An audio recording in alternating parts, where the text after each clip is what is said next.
Yo, what's going on, guys? It's your boy Dooobbz here, bringing another NHL 13 video here for you guys, talking about a whole bunch of different stuff I want to talk about. I didn't want to make separate videos about it or anything, and I want to cram a bunch of these things I want to talk about into one video. So it's going to be a little lengthy video, but a whole bunch of stuff I want to talk about, ranging from the Cup Finals, my thoughts on that, which I'll get to in a minute, some buyouts that have been happening, some trade rumors, trades that actually have happened, draft selections, who I think is going to go first, all that stuff, right? Who I think are going to be like sleepers in the draft, who are kind of underrated, stuff like that, and some off-season moves I want some teams to make. So let's get started. I want to talk about the Cup Finals. What a crazy series that was. That was a phenomenal series.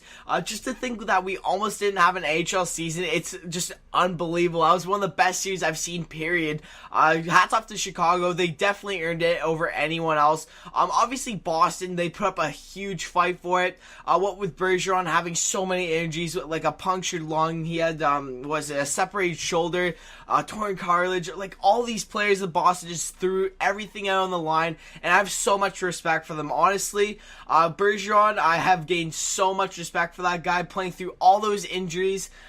It's amazing, man. Just this is why I love hockey. There's so much heart in this game, and players like Gregory Campbell, the broken leg, still playing the penalty kill. As much as I hate that the Bruins knocked out the Leafs, I cannot congratulate them enough. I mean, they played phenomenal all season long, and they play with some heart. So, like I said, I'm kind of sour about the loss for the Leafs, but like I said, both teams really deserve the final two spots, and Chicago was just the better team. So hats off to Chicago. I'm glad Patrick Kane won the what was it? I can't even think right now. Conn Smythe, that's it. That was a little unprofessional, but it's been a long day. Oh my god.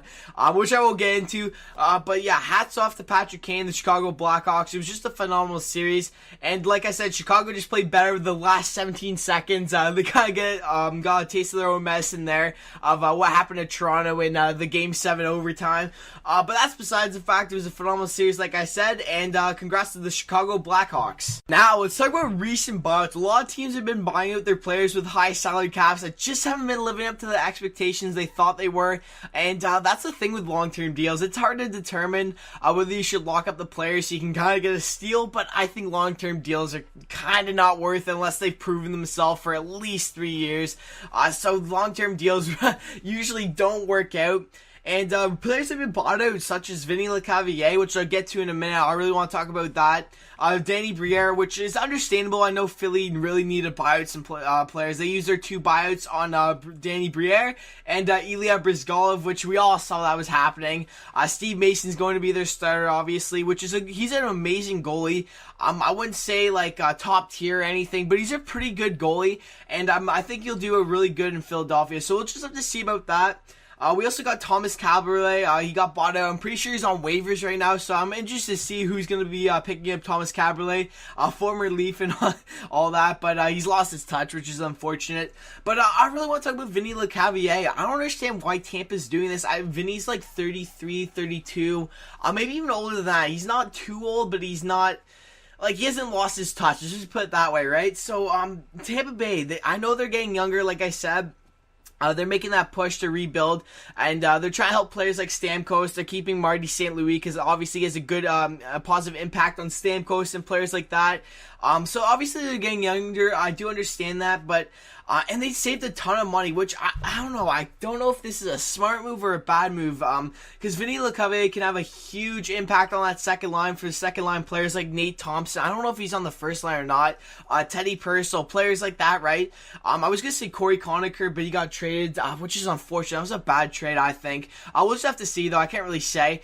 But players like that, I think Vinny would have a really good impact on the young players that Tampa Bay is incorporating on their team.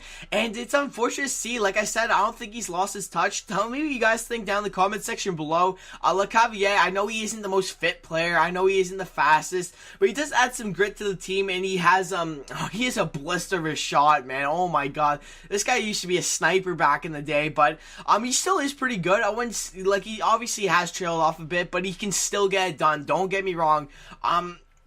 I got mixed emotions, like I said. I don't know, man, because obviously teams are freeing up salary cap so they can sign their players and stuff like that. Next year's free agent pool is really deep. Like I said, I'm pretty sure I said that. And I don't know, they're just getting ready for probably better players so they can sign. So, come to think of it, it could be the smart move, but as of right now, we'll just have to see, because I don't know if many players are going to want to sign with Tampa Bay. Maybe, you never know. I don't know what second-line center is going to fill out the void of Vinny Lecavalier, but we'll just have to see. So, the Vinny thing I'm kind of uneasy about, but his $7 million contract is kind of ridiculous. Like, players like Jerome McGinley's making that, and a lot of more, I guess, top-tier players as of right now are making just about the same, and are doing a little bit more for their team. But like I said, for the most part, I think the buyouts have been pretty smart. Like Ilya Bryzgalov, we saw that coming for a long time to come. Thomas Cavalli had to go. They're playing their younger defenseman. We got Danny Briere.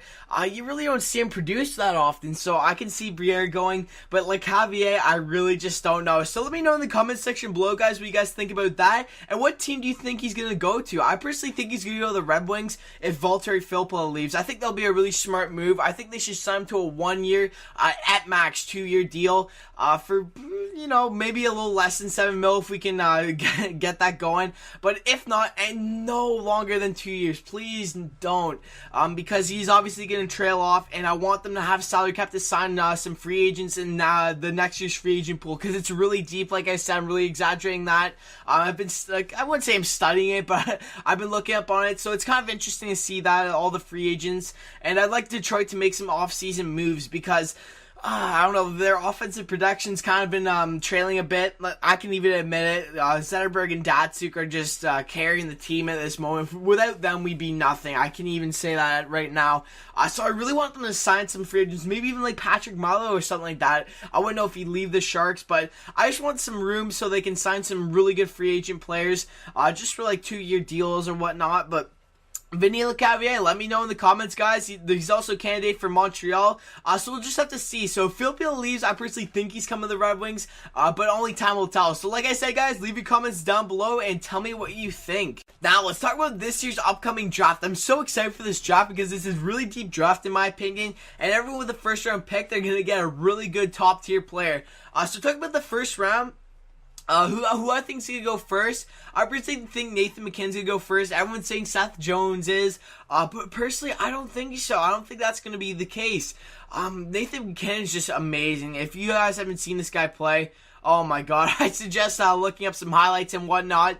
This guy's phenomenal, but I really don't think Colorado's going to pass up on Nathan MacKinnon. I really don't think that they need an offensive defenseman in Colorado. Eventually they're going to, but I mean, if you're going to get a player with that tier, man, I know Jones is amazing and all that. You guys can argue that, but I don't think he's the fit for Colorado. I think he's a fit for either Florida or the Tampa Bay Lightning. So Florida's got the second pick, but I personally think Florida's going to be taking Jonathan Drouin, Jonathan Huberdeau and Jonathan Drouin together. Oh my god, how filthy would that be? So you're set for years to come in those first two. They're going to be your top 6 forwards without a doubt. Play them on the first line. They'll get a lot of experience and very young in the upcoming forwards for the Florida Panthers if they draft Jonathan Drouin. Jonathan Huberdeau just coming off of his Calder Memorial Trophy. It looks pretty promising in Florida. They made the playoffs last year, so I wouldn't count Florida out. It'll be interesting to see them take Jonathan Drouin. But personally, I think if Tampa Bay keeps their 3rd round pick, that not Jonathan Drouin, Seth Jones is going to be taken by the Tampa Bay Lightning, because the Tampa Bay Lightning really do need defensemen. They already have Matt Carl and shut down players like Victor Hedman. He's not all the way there, but he's going to be there eventually. And they have players in place, but I really do think that an offensive defenseman would suit the Tampa Bay Lightning. And personally, I think Jones would be drafted 3rd overall. But anything can happen. Colorado could just be bluffing. I personally think they aren't going to be, but it'll be interesting to see what happens. So let me know in the comments, guys, who you think is going to be drafted 1st overall. Like I said, I think it's going to go MacKinnon, Drouin, Jones, in my opinion, and so on and so on. But we'll just have to see. It'll be interesting. So like I said, guys, comment down below and tell me what you think. So speaking about the draft, guys, another really big thing I want to talk about is what trades are going to be happening in the draft. And one really notable thing I think that's going to be happening is Pittsburgh trading away Chris Letang. Everyone's like, no, that's your star defenseman, right? But I don't think it's going to work out. I personally don't. And this is not coming from like a Leafs fan, okay? No bias intended, but if Letang doesn't, if his contract doesn't work out in Pittsburgh, the team he wants to go to is the Toronto Maple Leafs, which is awesome. I cannot wait. If that happens, I'll be very happy. And the reason why I think it's going to happen is that it was confirmed today that Letang turned down a 7 or 8 year, $56 million contract. So if he turns down that long term of a contract and he wants to stay in Pittsburgh, that kind of leads me to believe that he's going to be traded soon, and that'll be awesome. That'll be amazing for the Toronto Maple Leafs organization. Hopefully they can keep on Phaneuf, but who I think the Leafs are going to trade is either Phaneuf straight up for Letang and maybe like a pick or two, maybe even another defensive prospect like Matt Finn. I wouldn't say Morgan Riley or anything like that, but probably like Matt Finn.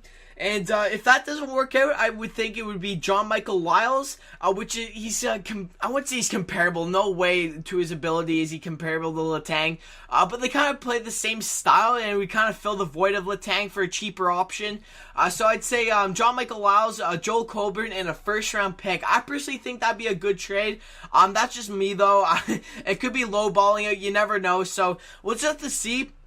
I would love Toronto to get Letang. That would be great. If he wants to play in Toronto and he's like 26 years old, he's in his prime, he has so many good years to come, that would be phenomenal for the Leafs organization. They need another top 2 defender because the defenders playing with Phaneuf right now in the top 2 pairing is just not cutting it. And Phaneuf's getting so much hate for it.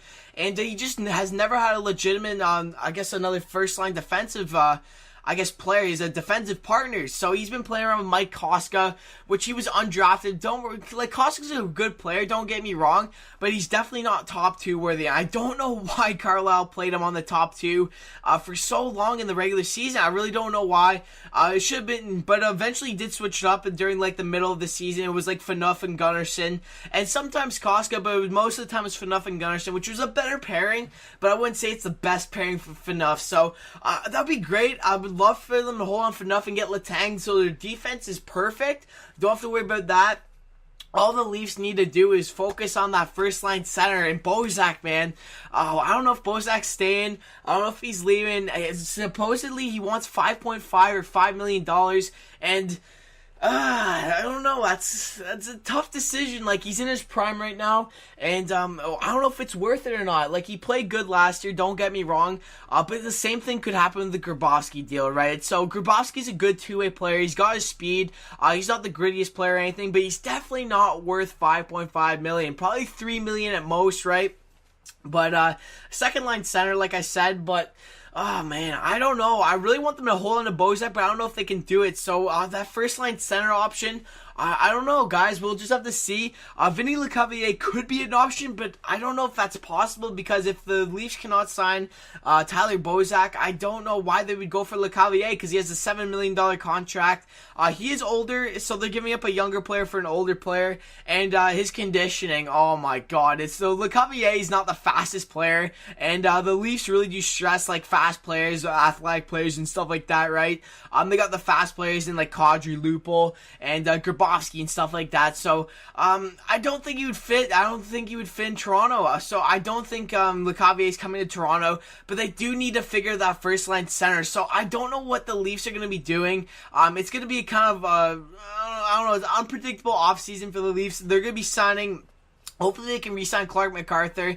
Clark MacArthur is a phenomenal player for that third line. So Clark MacArthur, Grabowski, and Kuhlman is just a great third line. And I don't want them to give up any more of their third line like they did for Matt Fran. They trade Matt Fran to the Los Angeles Kings alongside of Ben Scrivens for Jonathan Bernier.